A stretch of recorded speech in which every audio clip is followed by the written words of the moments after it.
Welcome back, everyone, for part two, a new approach to cyber with Corey White, CEO of Cybertar.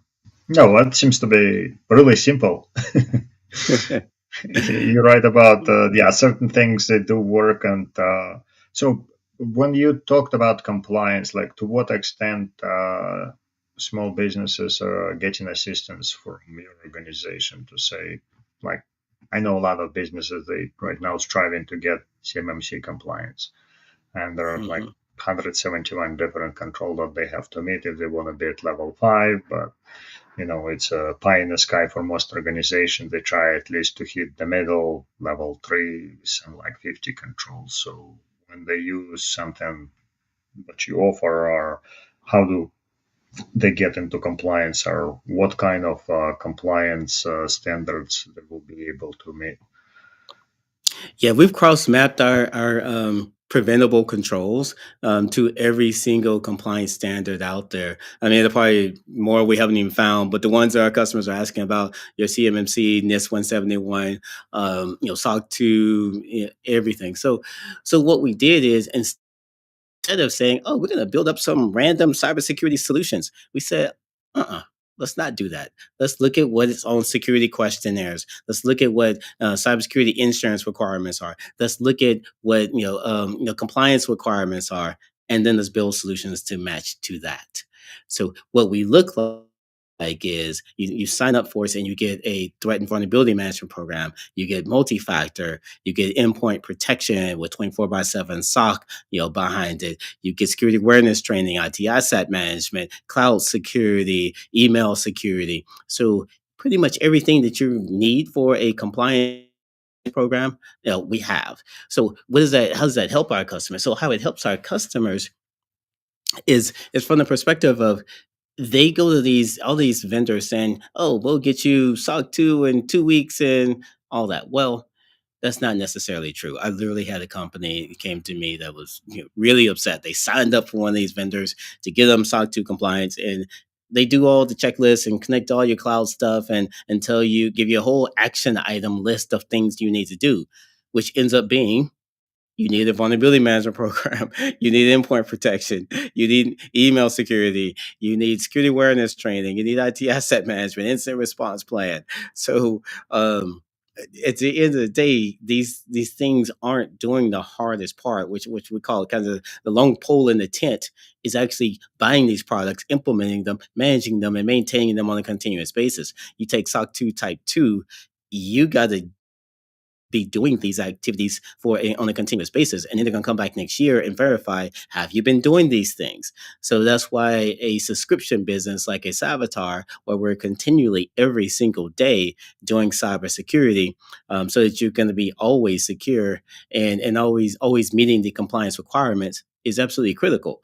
But you also take it back to just best practices in cybersecurity.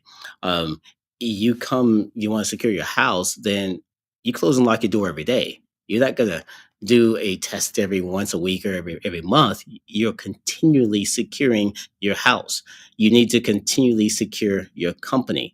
And that's where compliance is actually evolving to that. It used to be these standards would say, all right, you need to do this once a year.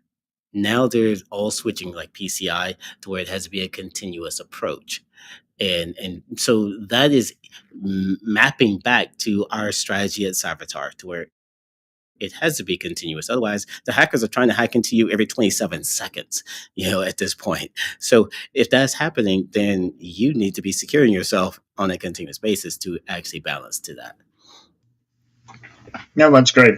So definitely very helpful. And I think while you were talking, I had this 28 seconds. It's certainly puts certain things in perspective, and most people don't Yes. realize how often things happen. So what we see in the news is just the tip of the iceberg. It's like we see big events. Some Boeing got hacked, some other Accenture, some other organizations had problems, or Okta, but most of the incidents that do happen in the cybersecurity space and affect lots of organizations and small and big, and most of the time they're not getting even reported, or they're getting underreported, or not given enough attention for somebody to talk about them. So when you were saying on this vulnerability, but that's again, I'm kind of circling back into the conversation. It Most organizations they spend this amount of time figuring out what to patch because you described like it's like what over Right. million events or vulnerabilities happening every year, and it's like hey, there's not enough hours in a day if you want to continue to patch. So it seems like your approach in somewhat addresses and in expedient way that organizations don't have to lose sleep over to say, hey, which one I need to pick? Is this the right vulnerability for me to patch today, or should I defer and patch it tomorrow? So, in your case, how did the organization essentially accept it? Because they come in from different patching. It just happens whenever they see new patch comes out, or you have to just apply it number of days. You don't have this schedules like, hey, I'm going to be patching every fourth Sunday of the month for the rest of the year. So whatever happens in between, it's like the whole month between patches, and a lot of things can happen. So it seems like approach that you have. It's a great Yeah. approach, but how did the organizations overcome their usual hurdles? It's like I don't want to patch all day long, and my system continuously rebooted, and I'm not able to do any work that way. Mhm. Yeah, yeah, it's a few techniques we put in place. First, I'll just talk about risk prioritization, and I know that over the years there's been so many conversations around that, but the number of vulnerabilities, and in particular, the criticals and highs. So when you look at a critical or a high risk vulnerability, what makes it critical and high means that it probably can be exploited, and then you compare that to a medium or low, it probably cannot be exploited. So there's a lot of work that could be done to look and figure out, oh, okay, what is this asset? Is it exposed to the internet or not? And figuring out that logic. But when you have, again, 68 per day, and let's just say half of them may be criticals and highs, then at that point, you just got to get the patches done, and done in an efficient way. So what we've done is, there's several tools that we use. Again, these are enterprise grade tools with literally hundreds of thousands of endpoints under management. But these tools are agents on the system. So when you think about patching, you got to look at it comprehensively. So that means patch Windows, Linux, Mac, servers and workstations, applications, and the OS. You have to cover all of that, okay? Because all of those have vulnerabilities that are critical and high. And so you have to pre-schedule, which we do, your patching window. Of course, you're not going to patch in the middle of the day, not even on my laptop. But every night at 8 p.m., if my system's on, then patches are applied, right? So even last night I was happened to be working at that time, and patches tried to be applied. I deferred it, so I got to make sure I do it tonight.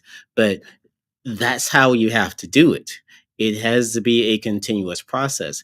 And so again, I just use everyday analogies, but when people think about securing your car, when you go and you park in some random parking garage, you make sure that your windows are up, your doors are locked and closed, okay? So same thing with your computer and your technology. If somebody's coming after you every 27 seconds or so, you need to make sure your systems are patched and locked down and secure. It's just a mindset.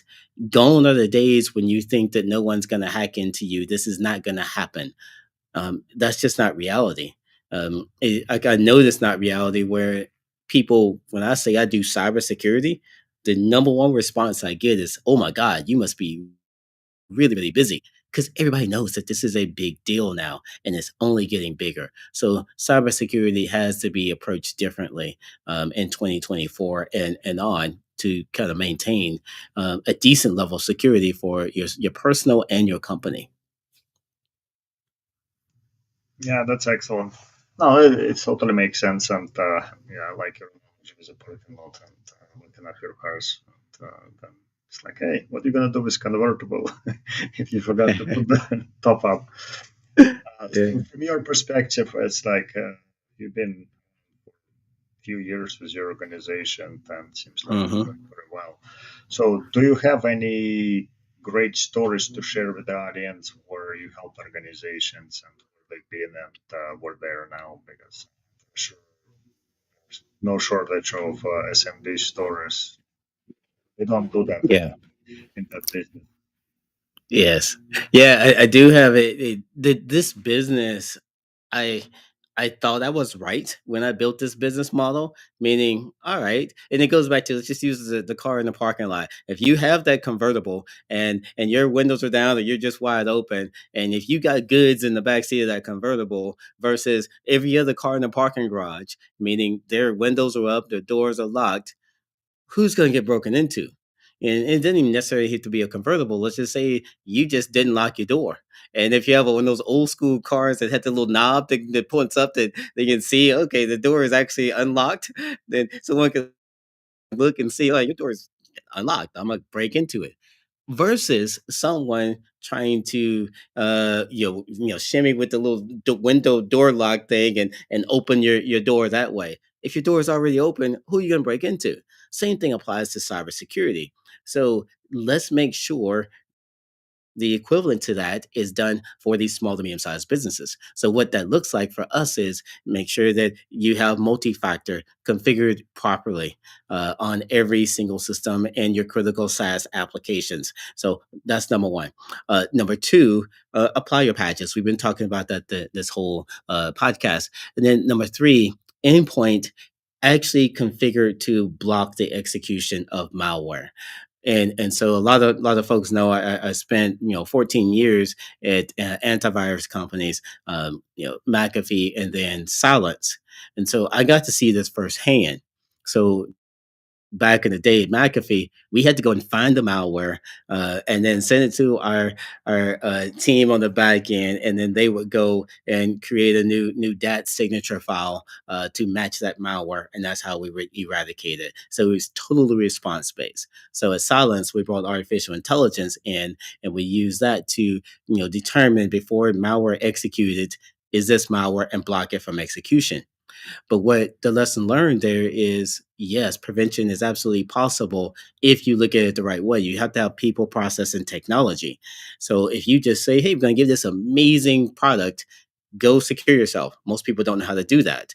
So you need the product, you need someone that knows how to configure it, and then a process to manage and maintain it on a continuous basis. And so that's what we sell here at Cybertar, all bundled into a continued solution. So when you take, us securing a customer across those three attack vectors, what our results look like last year. Like I said, applied 224,000 patches, blocked 853 ransomware attacks last year alone. Zero executed. We have not had a customer have a ransomware issue at all, period.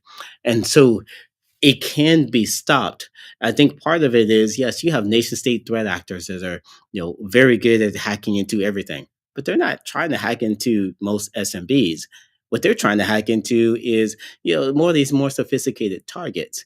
And if they're hacking into an SMB, is a hack of opportunity back to your car with your windows down and your door locked. That's it. It's a hack of opportunity, not a hack of where you are specifically targeted.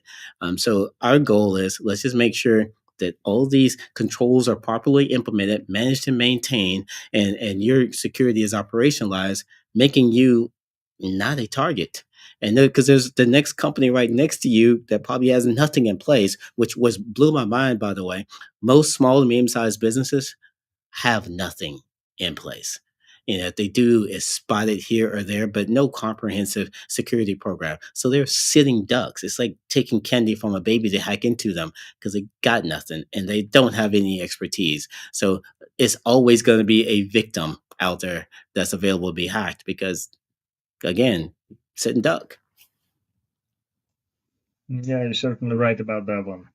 But it goes back to the same problem that is how much money small businesses are making and their profit margins are extremely slim. So security is necessary evil, but sometimes they just don't have money to spend and they have to bite the bullet. Yeah, they're Well, I not mean, good gonna. point. Yeah, I was going to touch on that. That was a problem we had to solve here at Savitar as well. We had to make it affordable. So it's interesting. We just closed the deal with a company in Texas, 15 employees, and they again had nothing in place. They knew they needed enterprise grade cybersecurity, but when they looked at how affordable it was to get a vulnerability management program, endpoint protection, 24/7 SOC for 15 employees, they were like, okay, I'll sign all day long. It was closed in a couple of days. So educating the SMB market that yes, prevention is possible and it's affordable at the same time. And we had to do a lot of work to make the pricing work to make it affordable to where you could get enterprise grade products and expertise for a small company and prevent these attacks. So I just wanted to touch on that because this is important. A lot of people think, oh, I'll never be able to afford cybersecurity. Yes, you can. It is affordable. Yeah, definitely. Making it affordable, it usually helps. But like what you said, it's also small business organizations are not necessarily targets for threat actors. They just in the middle of the other target that they're trying to hit because right now everyone is connected with everyone. So hitting small business sometimes it helps threat actors to gain access to big fish or Boeing has probably hundreds of thousands of contractors that do business with them, and why go against the Boeing if you have opportunity to exploit somebody who doesn't have any controls and always connecting to the Boeing. Just like Hmm. Target Bridge didn't happen because of Target didn't have controls. It happened because HVAC system was connected to Target Yep. networks, and threat actors went in that way and got what they wanted. So I think one thing I was thinking, and from your point of view, secure an organization is great, but also, and maybe for small businesses, it's a little bit smaller problem to tackle, but asset management. So that's usually all those programs fail short when, or fall short when you don't know where your assets are and how you secure them. So you cannot really secure if you don't know it exists on your network, and then all of a sudden threat actors find that asset and exploit it, and lo and behold, when you look in a post-mortem after incidents like, hey, why didn't you Hmm. have prevention control loaded on this asset? And typical question is like, well, I didn't even know we had this asset on. So from your point of view, is like, where does it fall within your set of tools that you're trying to help small businesses, and how easy or how hard for small businesses to get a handle on what assets they have and to make sure that they all have what they need to have to protect the organization. Just like you have Yeah. 10 doors in your home and then somebody made the 11th door and you didn't know about it. And yeah, you feel pretty good about 10 doors, but all of a sudden you have a Right. thief walking through your house and taking all stuff out. It's like, hey, how did that happen? How did this guy get in? It's like, oh, there is a door open and nobody put the lock on it. Yeah, that is a major problem. And you look at a lot of these, compliance requirements. The number one question is, um, what assets do you have, and what software is running on those assets? You can't secure what you don't know you have, and that happens again. You mentioned the target breach, but this gets replayed over and over again. Securing supply chains is a major challenge for large organizations, and I challenge these large organizations. They're looking at their third party risk management programs the wrong way. They're sending out these questionnaires and requiring these small to medium sized businesses to have these security controls in place. But there's one assumption that they're making. They're assuming that the the SMB or whoever their contractor is trying to do security actually knows what they're doing. Okay, most of them, and this isn't a slight against the people, but if I were just an IT person and that was my only background, then I wouldn't know how to do security. And I'll pick on myself. If you ask me to do a lot of IT tasks, I have no idea. But you ask me to do security tasks, I have a clear idea of how to do it. So having the right skill set is critical. But most of these SMBs, and I say probably like 99% of them, they don't have a security person that knows how to implement the proper controls that these large companies are asking them to do. So they may say implement these security controls. They may have implemented, check the box, answer the questionnaire, and then still get compromised. So what they should be doing is having a capable partner, which we have partnered with a few very large companies to secure their supply chains. And that's a better way to do it. I was talking to one, and they said, we have a six-person company that is critical to our organization, but we can't get MFA and vulnerability management done. They just don't know how to do it. And, and so that's something that we could do literally in a matter of hours for that company and then maintain it. So that's what's critical.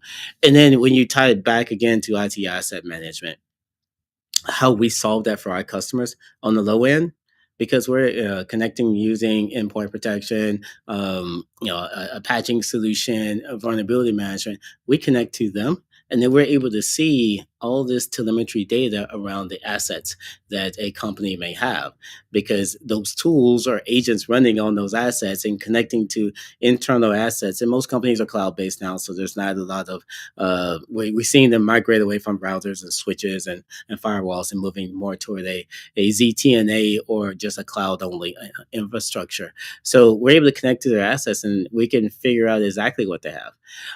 But if you're a bigger organization, just say over 100 to 200 employees and you're spread out all over, then we do have IT asset management solutions that are connecting to all of them, and it gives us a clear view. This system doesn't have patching agent on. The system isn't being scanned, and we can go and actively push those agents out and make sure they're maintained. So asset management is critical. Most people ignore it, but you got to have it in place. Got it, got it. Yeah, thank you for that. Definitely, it's I've seen different things and different ways people making sort of like escape routes from asset management. It's like, hey, I'll only patch what I know, and then if something else happens, my hands are off. So you didn't tell me that there was something there. It's like that's kind of like a get out of jail card. So it's been a great conversation, Corey, and I'm pretty sure we could continue for another hour, but we need to wrap it up. So from your point of view, do you have any parent thought that you would like to leave audience with before we wrap up today's call, and recommendations, suggestions, anything goes? So whatever is top of your mind that you like to share with the audience and help them to build their cybersecurity programs or anything like that, feel free. Yeah, yeah, absolutely. I want everybody just to keep in mind that the cybersecurity industry is falling behind. We are, again, another analogy is again turning into big pharma. And what that means is if you look at what the hackers are doing, they're using AI to hack into systems. And you think about the business email compromises that we're getting now, they're no longer these poorly written ones. They've got Grammarly, they've got Chat GPT. It looks good now. And so you compare and contrast what the hackers are doing and the level of sophistication that they're bringing, even toward a smaller company. There, it's almost night and day. We're so far behind because a smaller company, again, might not have MFA in place, may not be applying patches, might not have endpoint protection blocking ransomware, malware. So the hackers are having a field day, and it's not that hard to fill the gap and catch back up, but we have to do that. And so our mission here at Savitar is to make that affordable, easy, and scalable, and provide value to our customers beyond just saying, hey, we're going to do your security. This is bucket of money you got to spend. No, this money will turn into an opportunity for you to get more customers, get insurance, and actually grow and scale your business. That's critical for SMBs. So it's Cyvatar.ai, CYVATAR.ai. You can go in and you can sign up for free external scans. You get free cybersecurity policies, a free Center for Internet Security gap analysis. All this is live on our website, on our platform. So get value for free. I know companies are paying money for those things, which you shouldn't be doing. Get that for free. And then when you're ready to actually secure your organization based upon the gap analysis that you do in our platform, then sign up. sign up and we will take care of you and make sure you're like the rest of our customers that have not experienced a breach. They have good insurance and are compliant based upon their company's needs. So thank you, Nikolai, for the opportunity. Yeah, I think certainly appreciate it, and it's a different way of looking at things, and hopefully solving a lot of problems for small businesses because that's hugely underserved market, and a lot of organizations don't want to even go there because for the same reason they don't have money to spend, and everyone is looking for big payouts from everyone that they're trying to do business with. So certainly appreciated what you're doing there, and helps a lot of organizations. So with that said, I want to say thank you to the audience, and thank you, Corey, for coming on and sharing your thoughts and ideas and what your company is all about. And until next time, so remember, we're stronger together. Thank you, everyone.